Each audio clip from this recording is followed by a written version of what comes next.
All right, so today, my favorite talks, the ones I don't have to give, I just receive questions and dodge them as best I can in classic Zen fashion because there are no answers, only questions.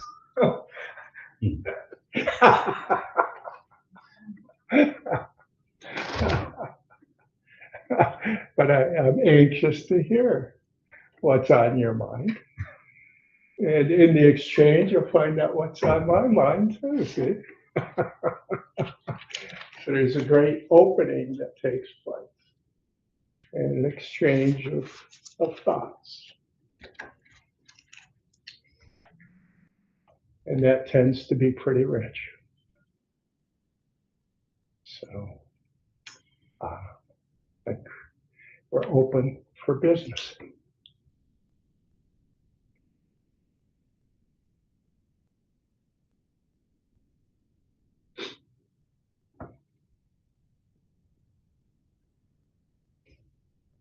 Glenn. So, reading the Heart Sutra and Shahaku's commentary on it, he's translating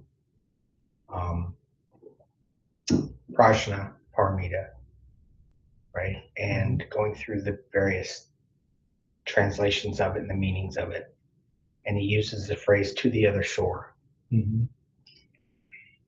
And it got me thinking about how, and I've thought about this a lot, right? How these traditions developed in the times that they were developed, right? So the idea of the other shore, right? We're talking about a society with pre-industrial technology.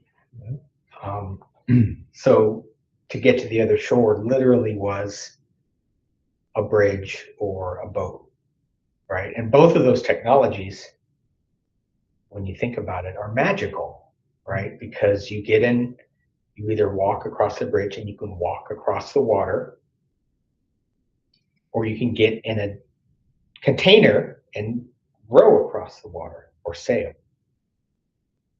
So as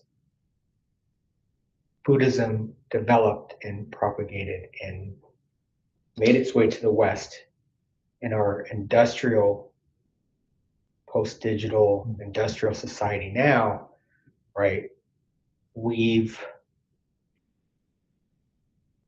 kept some of these traditions that were rooted in pre-technology and these earlier mindsets, and we've discarded others.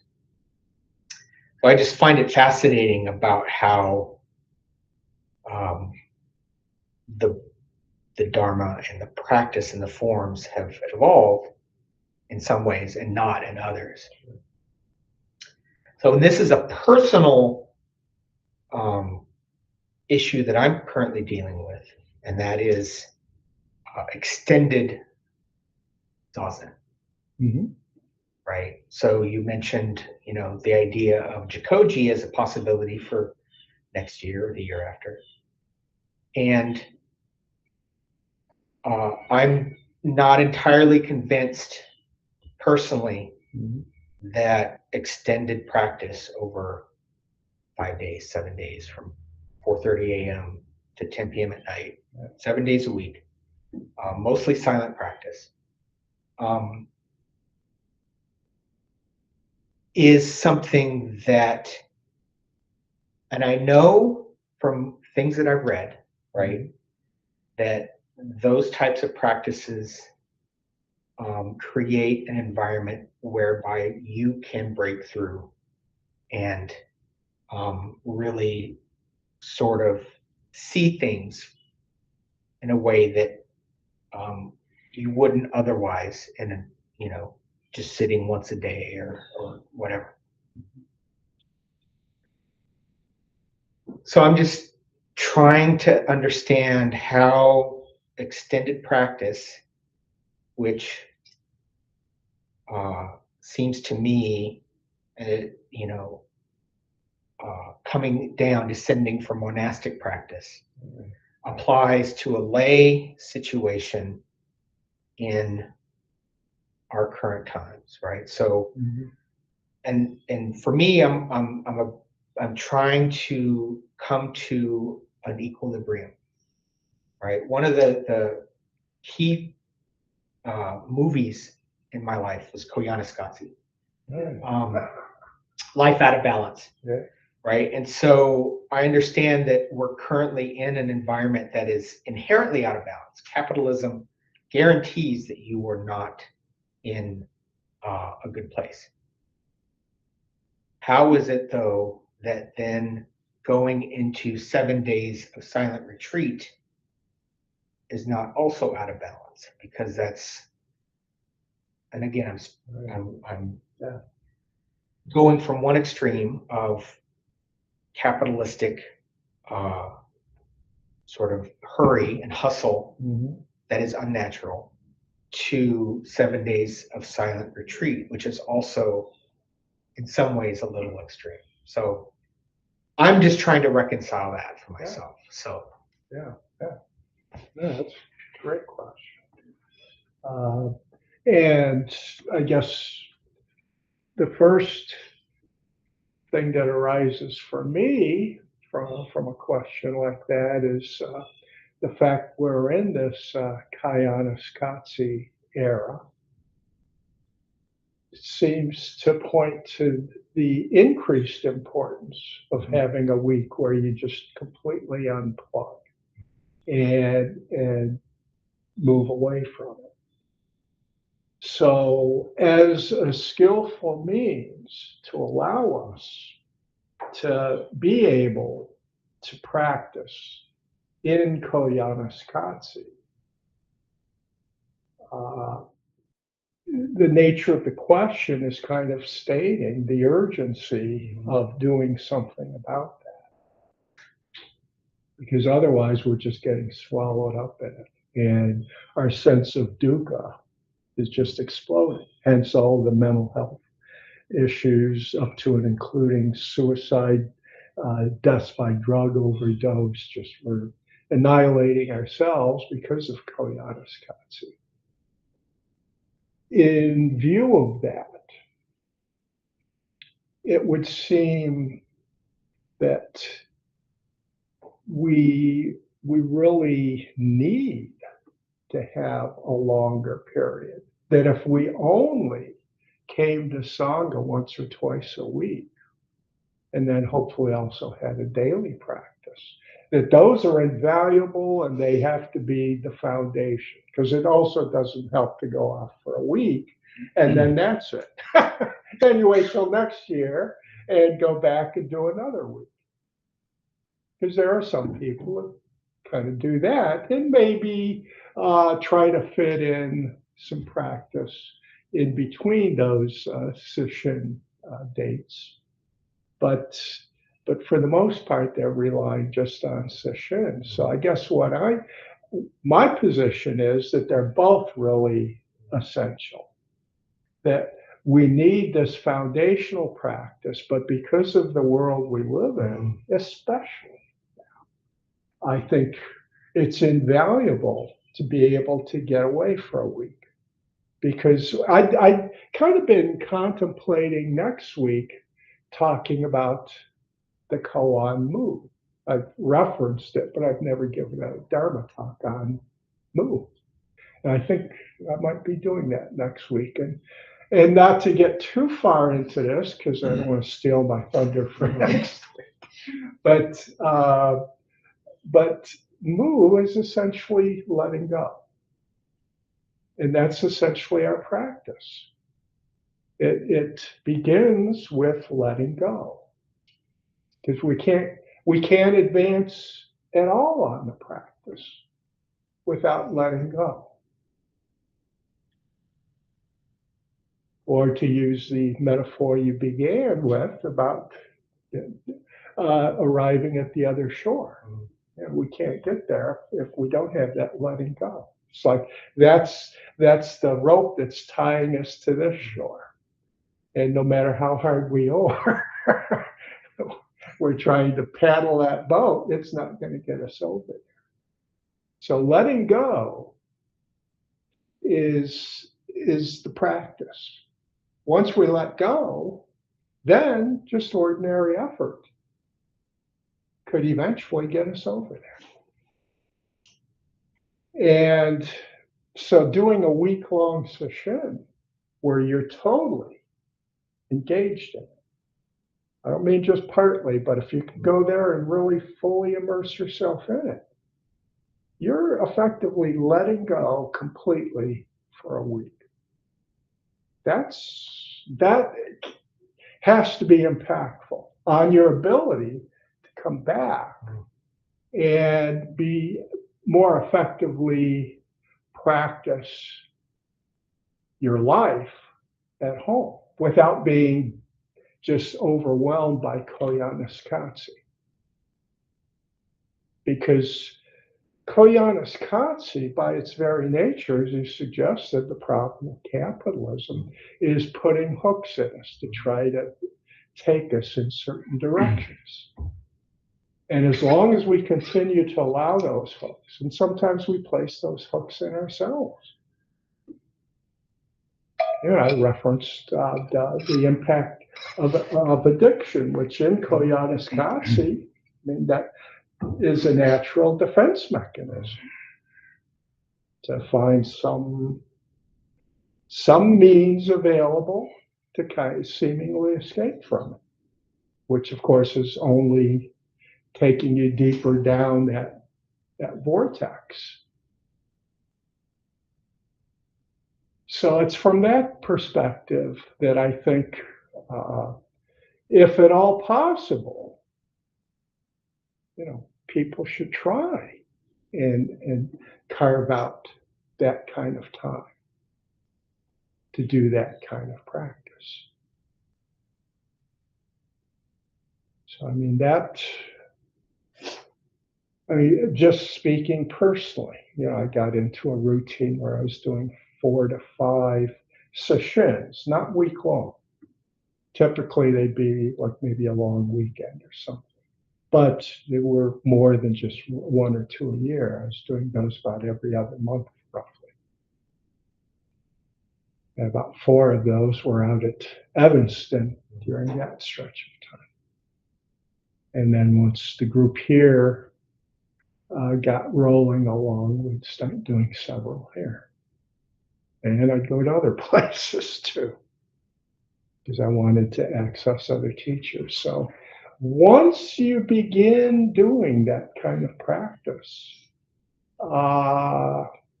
it becomes just a vital part of your life to be able to do that.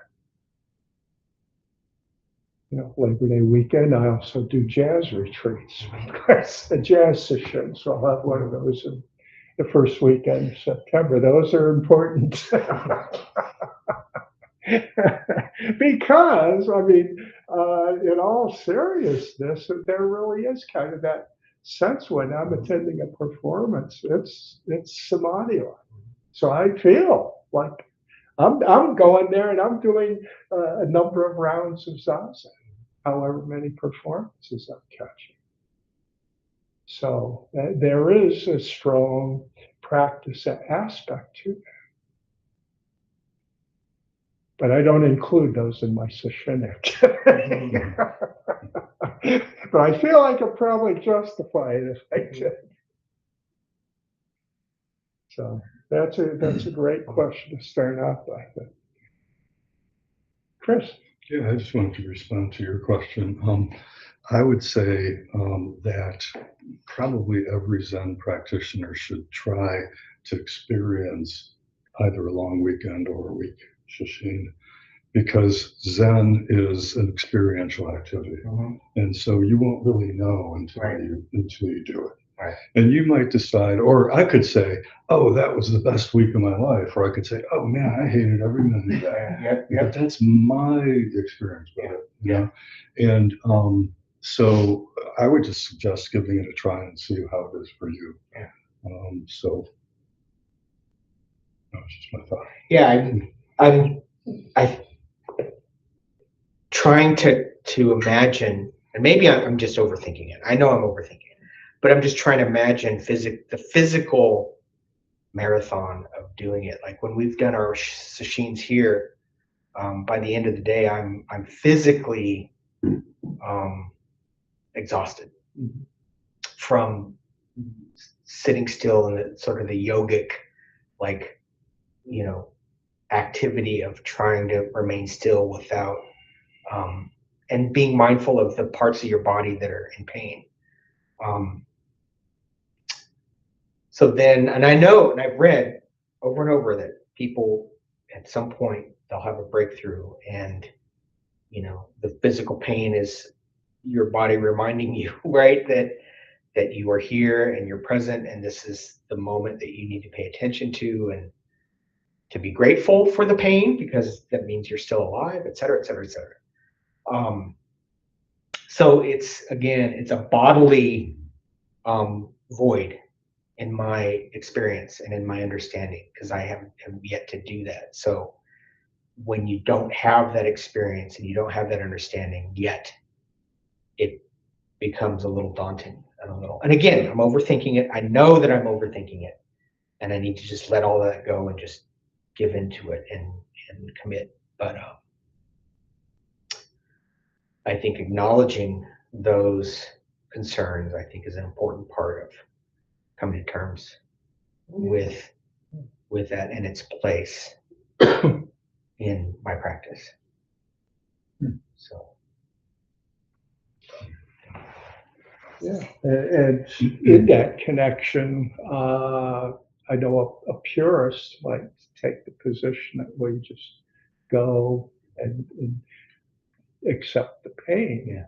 But most people, I think, would recommend, well, bring your Advil. Yeah. For instance. Right. When I can remember being Tigan's attendant at a session, and there was a nurse there, and she'd come in at the end of the day and take care of his shoulders and neck and stuff. So I mean, no matter how long you've been practicing, of course, if you do that for an entire day, there are going to be aspects of discomfort. And the older we get, the worse those seem to become.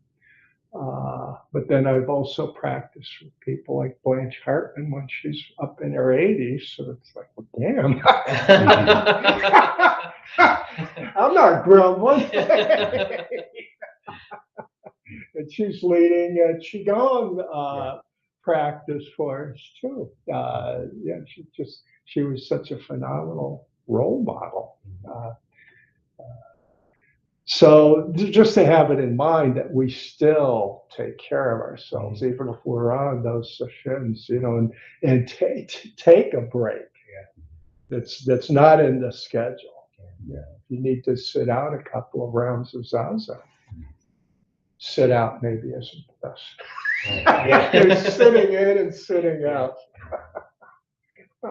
And there's a great trail that takes you up to a ridge in the mountains there. So feel free if you feel like you need to get the body moving, do that.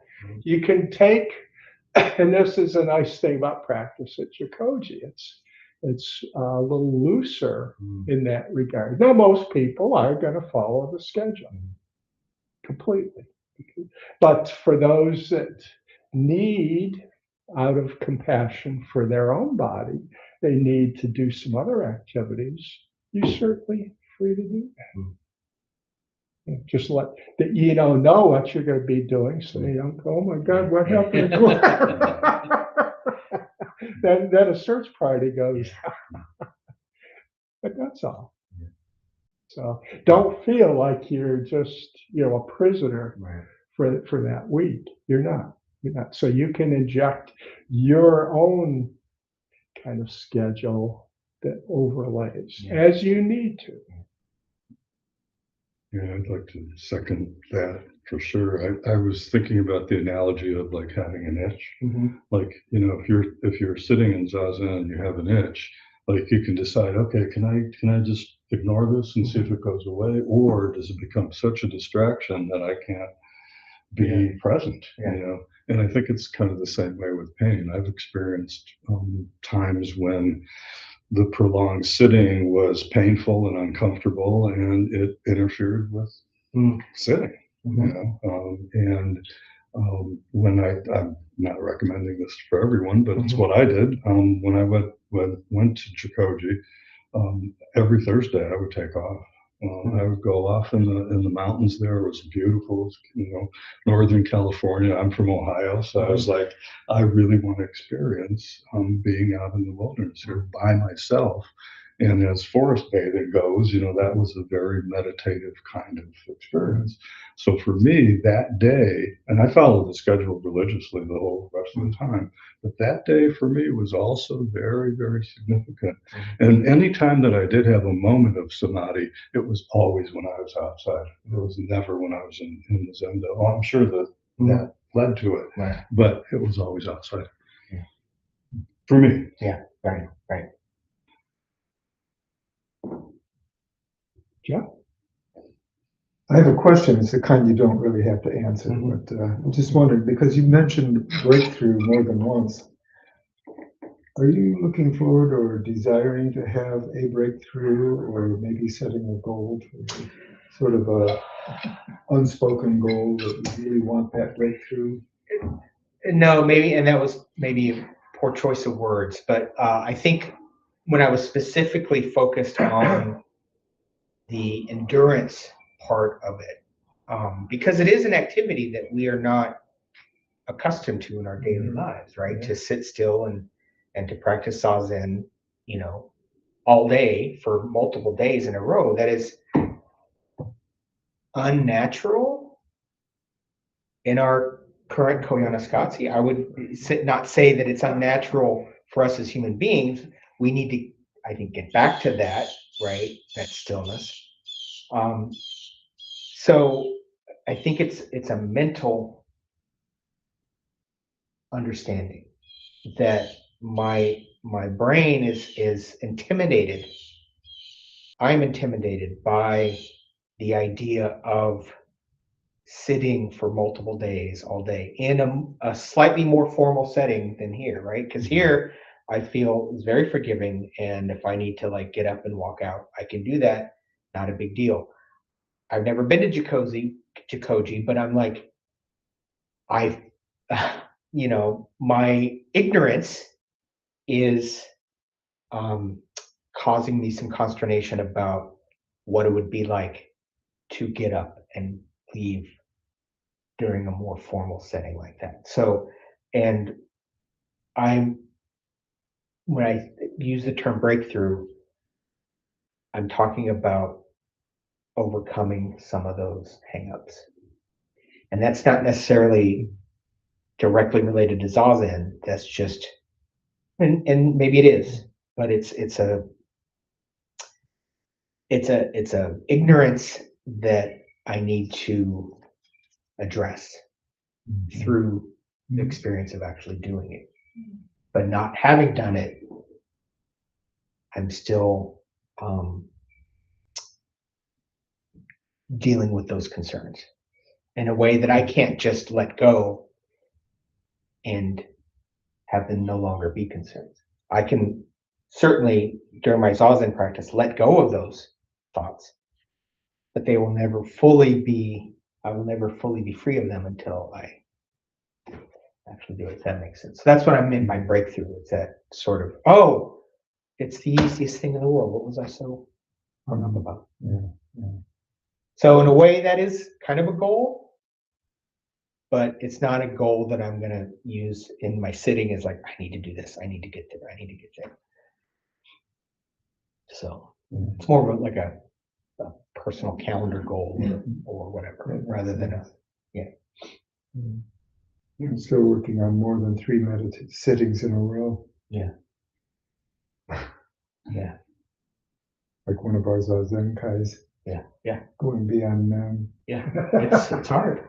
Yeah. Something in me that wants to explode after the 3rd sitting. Yeah.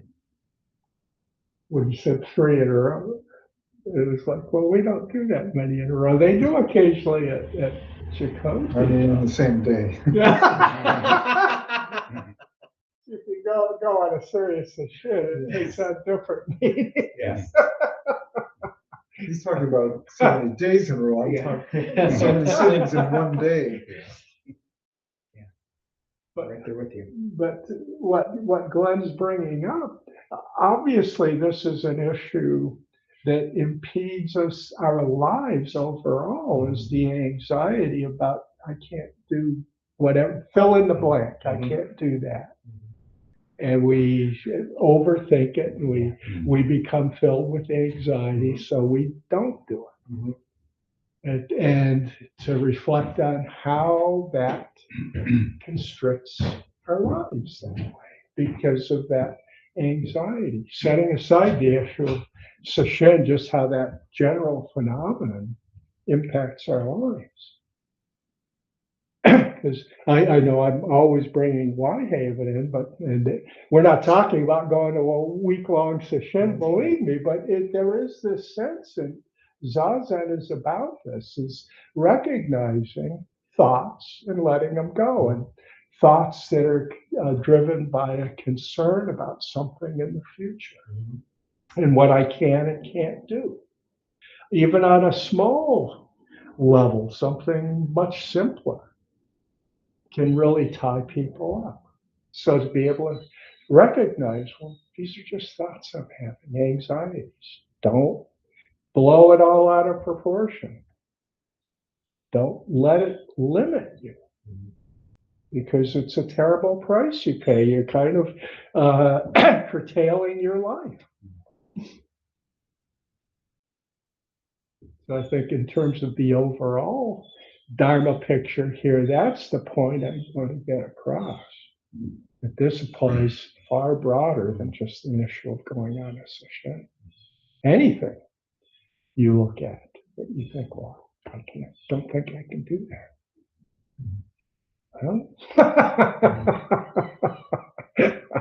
I don't know, but certainly don't make it a self-fulfilling prophecy. Yeah.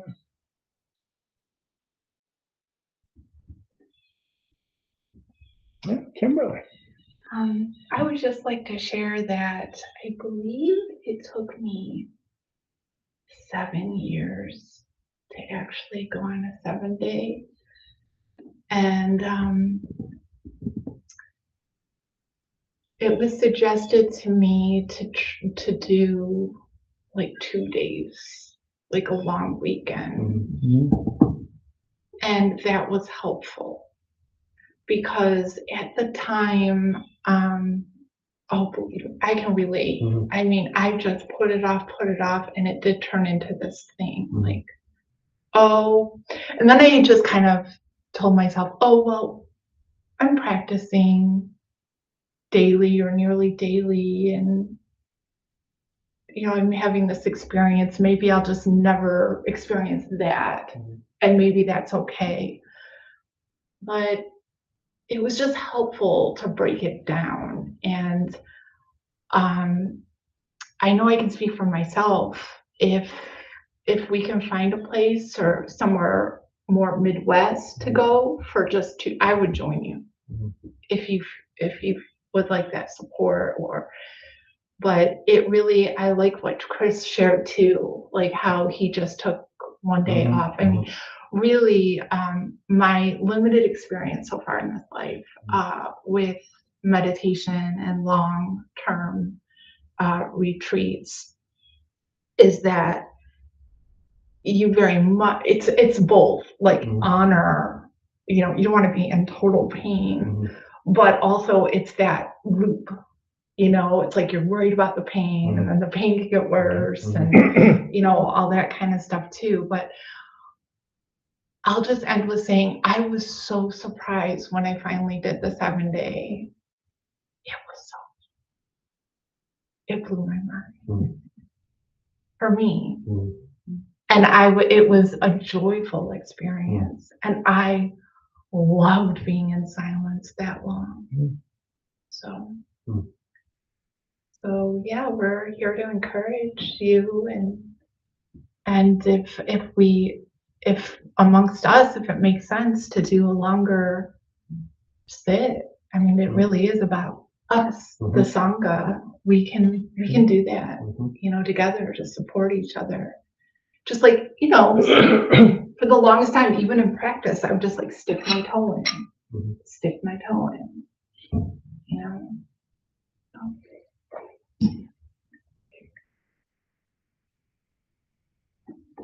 And who knows, depending on how the rental situation goes here, you may be able to do a week long here in combination with Cleveland Zendo.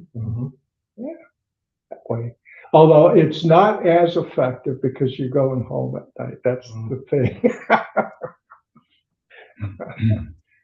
Yeah. But when it's residential and you're just walking a few steps to your bed, you basically have a long enough break to sleep and maybe get a shower in there somewhere. That's about it.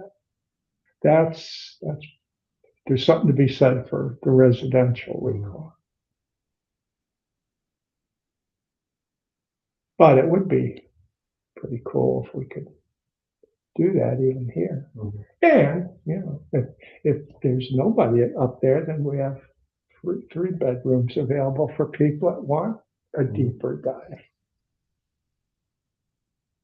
Do it as a residential. And of course, we could do it old-fashioned style and set up some. I've spent many a night in the Zendo at Udambara. That used to be pretty much the norm. You would sleep on your mat. Yeah, I'd bring an air mattress to put on top of them. That helped, but yeah, absolutely. And a sleeping bag.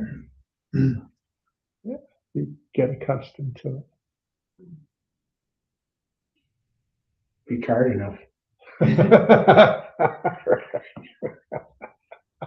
it. Again, all these notions we have, like, oh, I could never do that. That sounds like hell. Actually, it's not.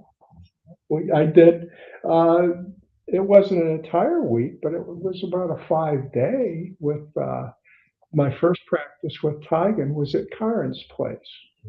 And the upstairs in his workshop, a barn effectively, a barn building, the upstairs was where we sat and that was where we slept.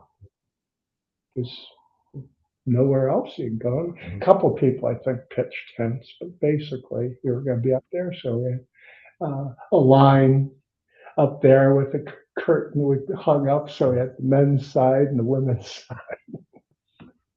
Yeah, that was fabulous. But we were just sleeping on our zombie times. At the end of that period, Sunday rolled around. I was like, gosh, we're done? God, I wanted to add on some more. Yes. Don't want to have to get in my car and descend back into. Get back into, yeah, right. And that's always, an adventure.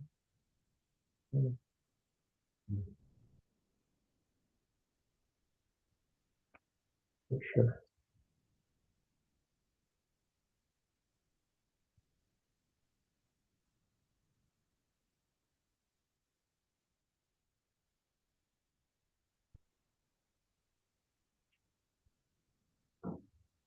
So, anything else? This has been rich. It always is.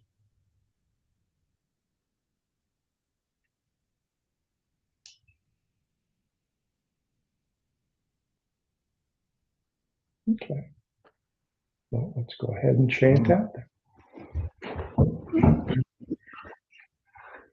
May our intention penetrate every being and place with the true merit of Buddha's way. Beings are numberless, I vow to save them. Delusions are inexhaustible, I vow to end them. Dharma gates are boundless, I vow to enter them. Buddha's way is unsurpassable, I vow to become it. All right. Dean, I Yeah. do have one question. Can you spell that word Kodiana? No. Tell him I'll text it to him, because I Oh. know. Oh, Jill- okay. Yeah. Okay, Yeah. thank you. I've never heard of that term before. It's a movie. Yeah, it's a movie without any dialogue at all, but it has music throughout by Philip Glass. Oh, And it uses speeded up time film so that it speeds everything up and you get a real sense of our society on speed. oh, wow. So it's powerful. When I first saw it, it was at the movie theater at the Cedar Lee. And I wasn't sure I could drive home after. I know that's like, All right. Yeah, it's in the ballpark. because there's a Q. There is a Q, QATSI. Yeah. Okay, and then Yeah. it starts like KY or something. Yeah. Look it up. And Yeah, but Jill will get it to you. And Okay. definitely, if you've never seen it, watch it. Watch it. All right. And let me know what you thought of it. Right. Okay. All right. Great. Thank you. All right. Thank you. Have a good day. You Bye-bye. too. Bye-bye.